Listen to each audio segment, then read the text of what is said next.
Class is in session. Open your Bibles to Mark chapter 9. This is Jesus heals a demon-possessed boy.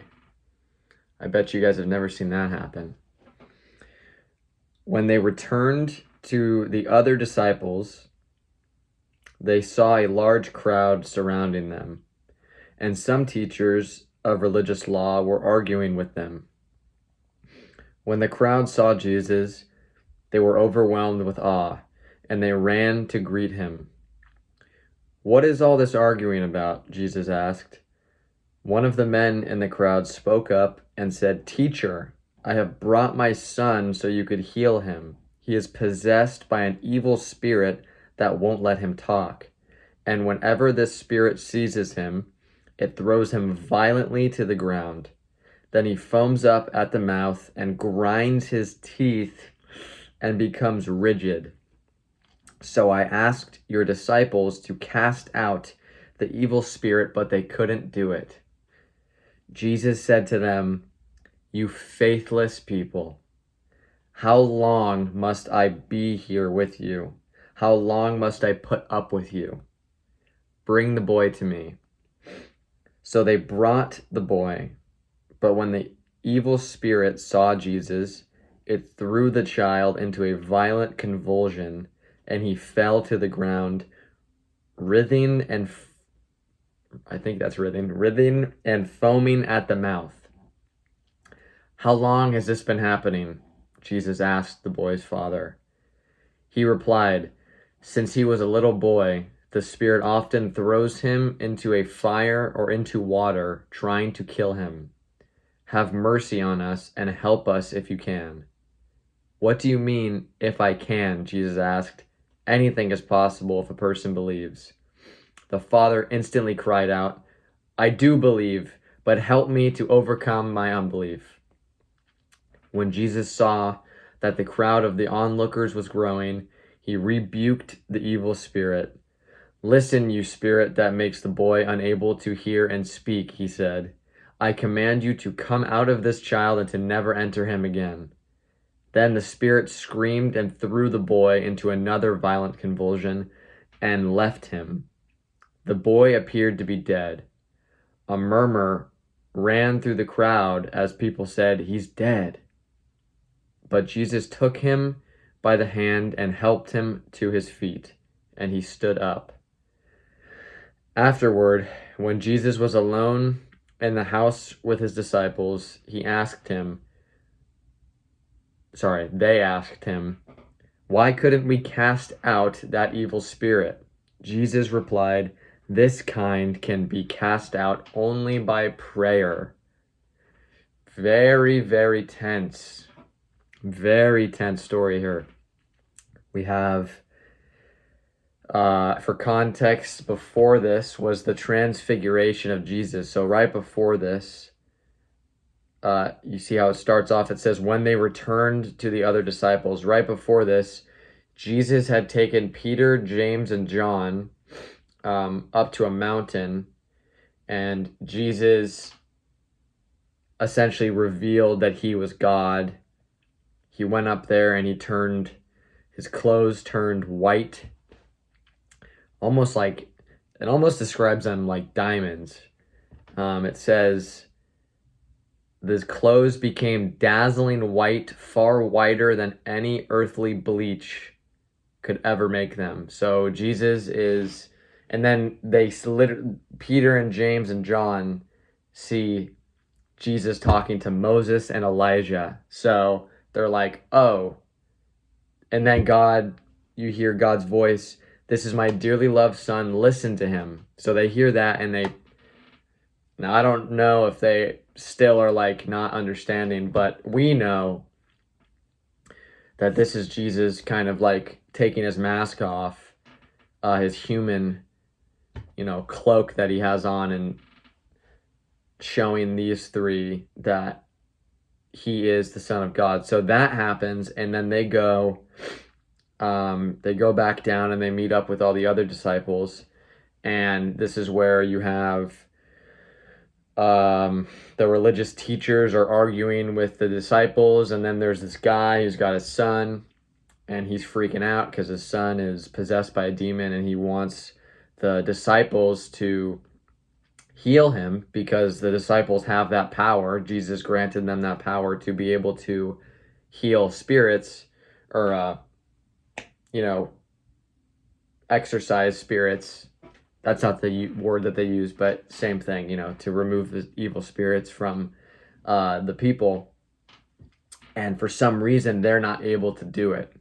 And then this guy is like, hey, I asked your boys over here, but they couldn't do it. So, like, what's going to happen to my kid? And then Jesus is like, you guys have no faith.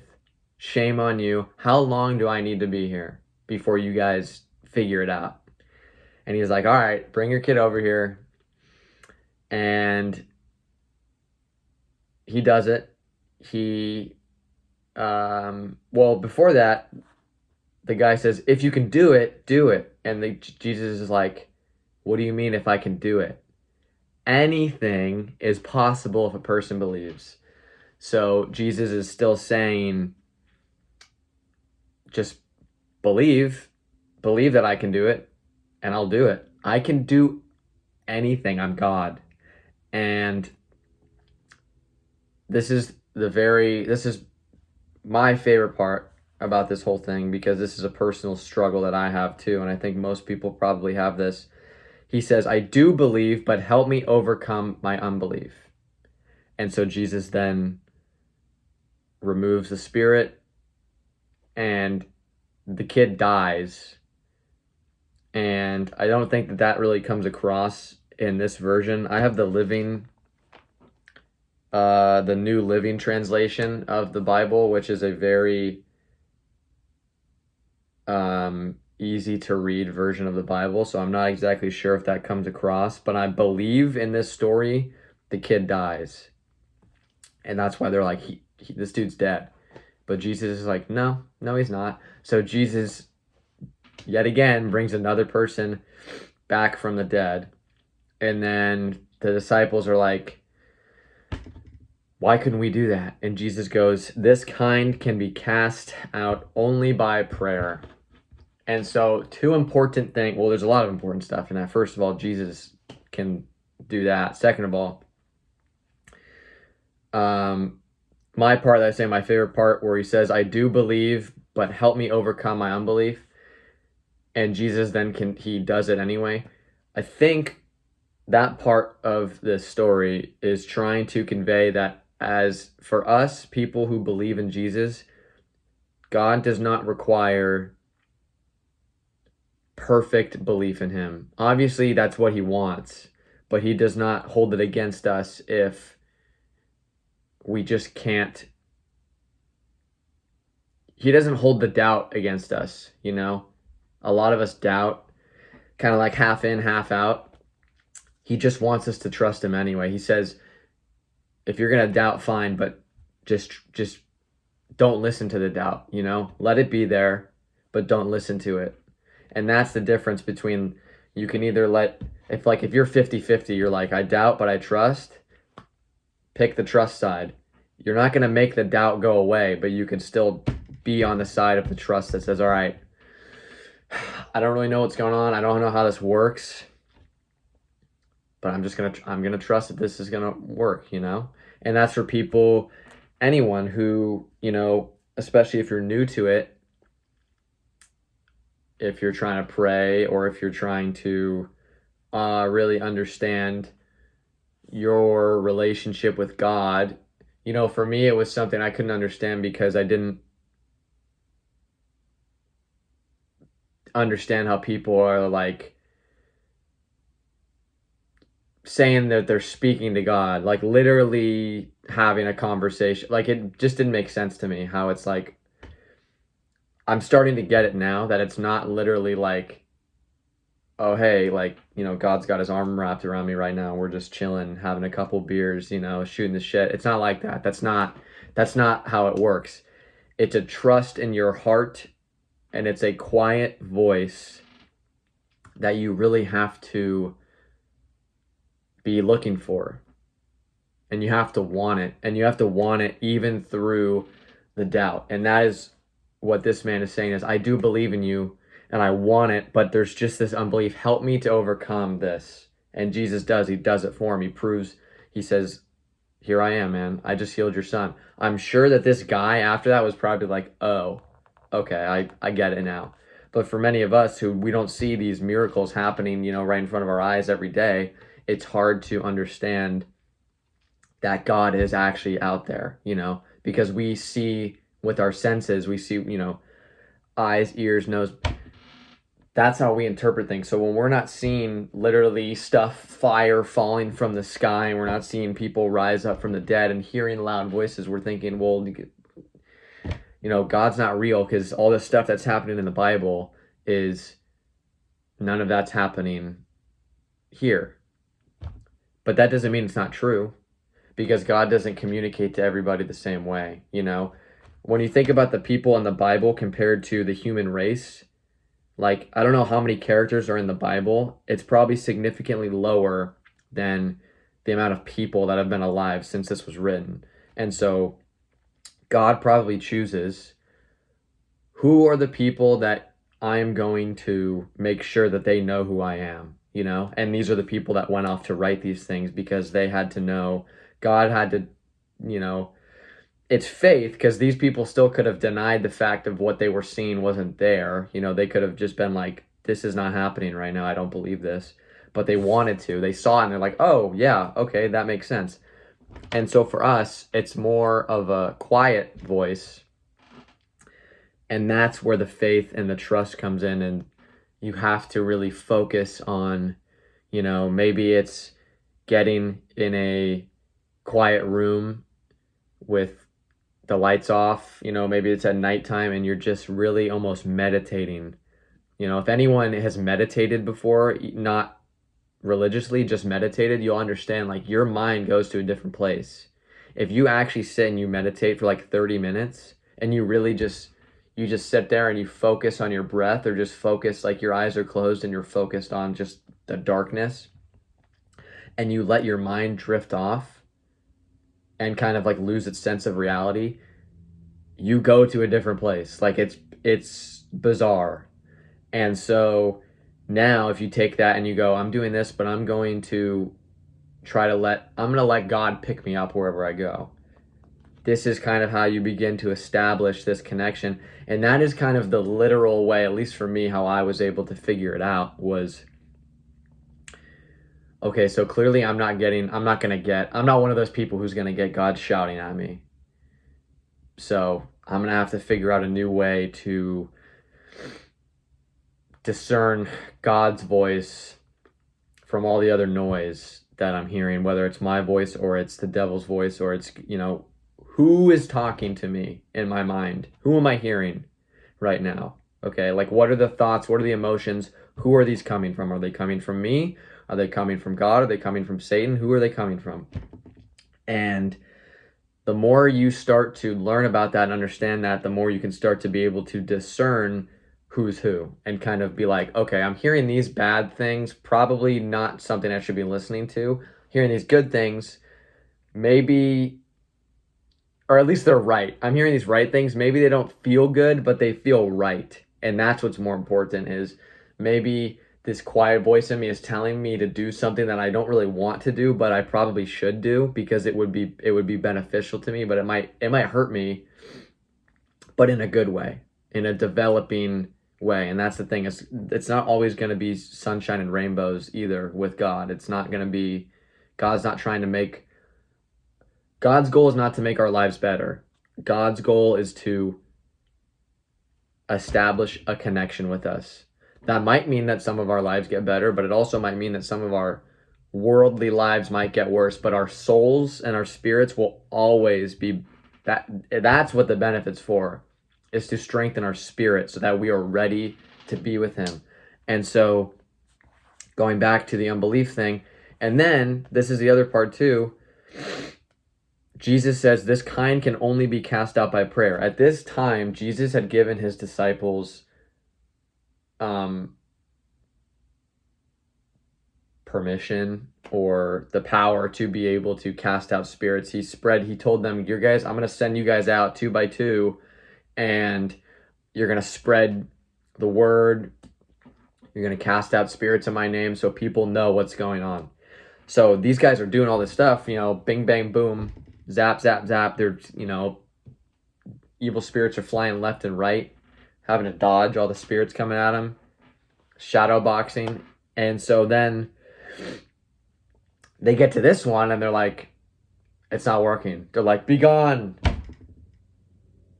Be gone, and everyone's like, you guys are lying. You guys are not. And they're like, I don't know. It was working before. Now it's not working. And Jesus goes, what is wrong with you? So how I'm interpreting this is, I think it means these guys thought they were doing it on their own. They thought Jesus literally gave them the power to be like, we could do this. They were never doing it. It was never them. It was the Spirit of God doing it. And then when they came to a struggle, they didn't know, had they prayed to God, he would have done it for them. But they didn't understand that. They didn't understand that they were doing the work, but God was working through them. We're basically conduits for God's Spirit. I went off on a bit of a tangent, so I kind of cut it short. But the point I was trying to make is God, Spirit, uses us to do his will.